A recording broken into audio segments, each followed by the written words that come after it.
Vous étiez là vendredi matin, peu avant 7 heures. Vous avez vu cet homme, cet agresseur, prendre en joue Philippe Antoine.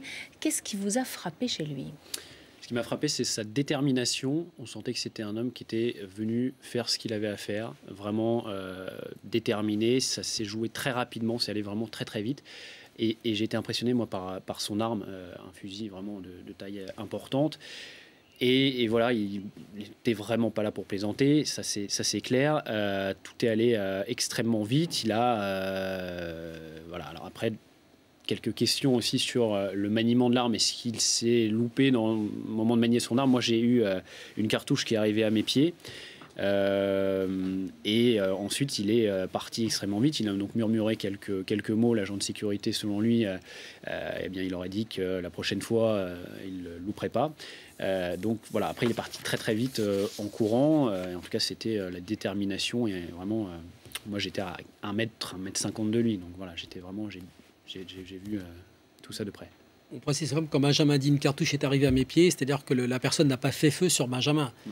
La cartouche qui était tombée ou qui était dans ses mains ou dans le fusil ou qui a été éjectée du fusil a roulé sans avoir été percuté jusqu'à vos pieds. Ça, il n'a pas ouvert le feu à BFM TV. Donc quelqu'un de déterminé, il semblait savoir ce qu'il faisait. Il n'était pas là par hasard. On rappelle qu'il était dans le tramway qui est juste devant BFM TV pendant une vingtaine de minutes. Voilà, selon les caméras de vidéosurveillance de la RATP, ça faisait 20 minutes qu'il attendait sur un banc. Il y a 3 tramways qui sont passés apparemment.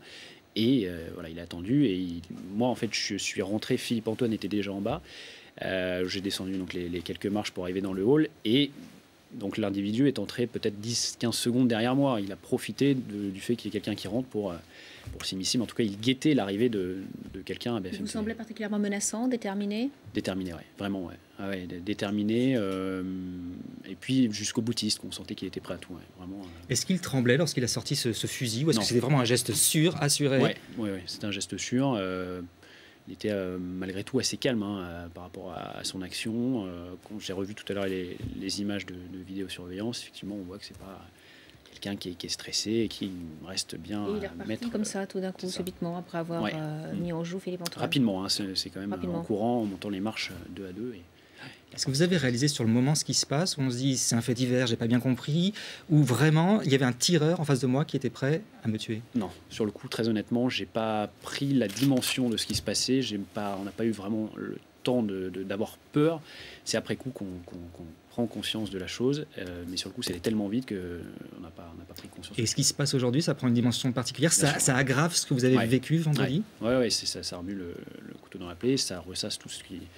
Et on a toutes ces images qui reviennent en tête, et effectivement, ça prend une importance encore plus énorme. Et c'est vrai que voilà, on pense à pas mal de choses. C'est peut-être finalement moins évident que vendredi, après tout ce qui se passe aujourd'hui. On continue bien sûr d'en parler les 15h46 sur BFM.